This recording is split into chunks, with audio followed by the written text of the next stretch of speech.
మాజీ ఎంపీ ఉండి అసెంబ్లీ ఉమ్మడి అభ్యర్థి రఘురామకృష్ణంరాజు కామెంట్స్. పోలింగ్ శాతం పెరిగింది, ప్రభుత్వ వ్యతిరేకత స్పష్టం చేశారు.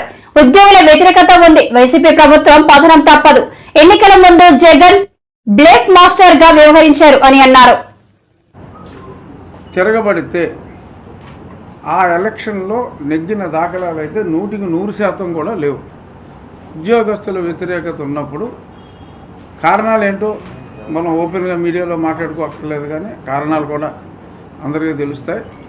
ఆ ప్రభుత్వం వచ్చిన దాఖలాలు లేవు.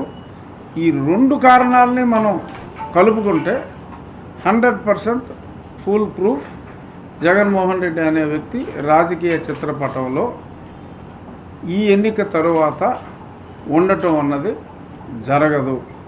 జగన్మోహన్ రెడ్డికి స్పష్టంగా తెలుసు అతను ఎత్తిపోయాడని. కాకపోతే ఏ 14,000 కోట్లు అయితే ఎన్నికలకి ఒక రోజు ముందు గతంలో 6 నెలల ముందు నొక్కిన బట్టల తాలూకు డబ్బులు రిలీజ్ చేయాలనుకున్నాడో దాన్ని ఇతర కాంట్రాక్టర్లకి 25% కమిషన్ తీసుకుని వెనక్కి లాక్కునే వాళ్ళకి ఇవ్వటం కోసం మనం వస్తున్నాం. ఎందుకంటే అధికారులతో ఇంకా తప్పులు చేయించాలి. అధికారి తప్పులు చేయాలంటే ఇతడు మళ్ళీ వస్తాడని ఒక కాన్ఫిడెన్స్ ఉండాలి. కాబట్టి అధికారుల్ని బ్లఫ్ చేయడానికి ఒక బ్లఫ్ మాస్టర్ లాగా ఏదో అక్కడ ఒక చిన్న సీన్ క్రియేట్ చేసి మనం వస్తున్నామని చెప్పి వెళ్ళాడు. విశాఖపట్నంలో పారిశ్రామికవేత్తలు సదస్సు జరిగింది. ఆ పారిశ్రామికవేత్తలు ఎవరండి? ఆడవాళ్ళందరూ ఐపాక్ టీమే.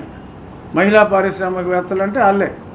ఆ తర్వాత మరి కొంతమంది లబ్ధిదారులు మరి గెటప్పులు మార్చి కొంతమంది లబ్ధిదారులు జగన్మోహన్ రెడ్డి వలన నాకు ఇది వచ్చింది, నేను నా జీవితాంతం నేను నా పిల్లలు వాళ్ళ పిల్లలు అందరూ కూడా జగన్మోహన్ రెడ్డికి రుణపడి ఉంటాం.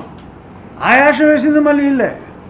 అక్కడ ఐపాక్లో వాళ్ళు నిజంగా సర్వే చేస్తున్నారా? ఐపాక్ సర్వే టీం కూడా మరి ఆర్టిస్టులతోనే నడిపిస్తున్నారా? పారిశ్రామికవేత్తలు వాళ్ళే, లబ్ధిదారులు వాళ్ళే,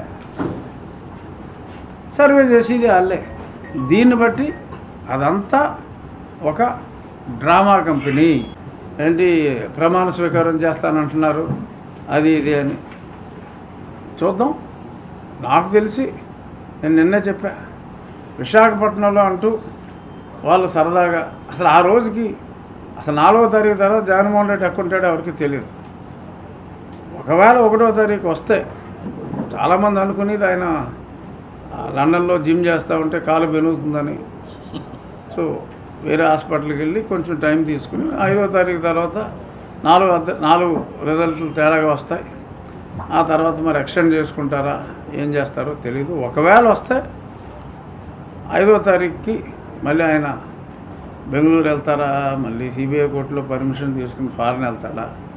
9వ తారీఖు అయితే ఆయన అయితే ఉండడు. డమ్మీ ప్రమాణ స్వీకారం ఏమైనా చేయాలి అంటే మరి ఈ లోకల్లో పెద్ద ఆయన కాబట్టి బొత్స సత్యనారాయణ గారు రూమ్లన్నీ బుక్ చేశారు. కాబట్టి ఎవరన్నా వస్తే హోటల్స్ బుక్ చేశారండి ఆల్రెడీ. ఎందుకంటే మనం జనరల్గా వెరిఫై చేస్తాం, అరే హోటల్ కూడా బుక్ చేసారా అంటే గ్యారంటీగా నమ్మకం ఉందరా అని చెప్పి కొంతమంది అనుకుంటారని చెప్పి అవన్నీ కూడా ఊరికే పకడ్బందీగా స్కెచ్ ప్రకారం వేసుకున్నారు తప్ప మొత్తం 6 నెలల క్రితం నొక్కిన బటన్కి డబ్బులు లేవు, ఆరోగ్యశ్రీకి డబ్బులు లేవు. మరి ఎంత అప్పు చేశారు, అది ఏమైంది అంటే వాళ్ళ సొంత నొక్కుడికి వెళ్ళిపోయింది అనేది ప్రజలందరికీ కూడా అర్థమైంది. ఇంకప్పుడు మొహాటాలు లేవు, ఏమీ లేవు. అందిన కాడికి ఈ 20 రోజుల్లో ఈ 15 రోజుల్లో వేసుకుంటాం పోవటం అనేది పెట్టుకున్నారు.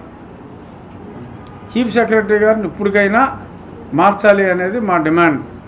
ఎందుకంటే కౌంటింగ్ రోజు కూడా చాలా అక్రమాలకి వాళ్ళు రెడీ అయ్యారు. కాబట్టి చూడబోతే మరి చాలా చోట్ల చీఫ్ సెక్రటరీ గారి కంట్రోలే ఈసీ మీద ఉందా అన్నట్టుగా మరి చాలామంది ప్రజలు కూడా మాట్లాడుకుంటున్నారు. ఆ అప్రతిష్ట ఈసీకి కూడా మంచిది కాదు. కాబట్టి ఈ 10 రోజులైనా ఆ చీఫ్ సెక్రటరీ గారిని ఆ పదవి నుంచి తీసి పక్కన పెడితే సజావుగా కౌంటింగ్ జరిగే అవకాశాలు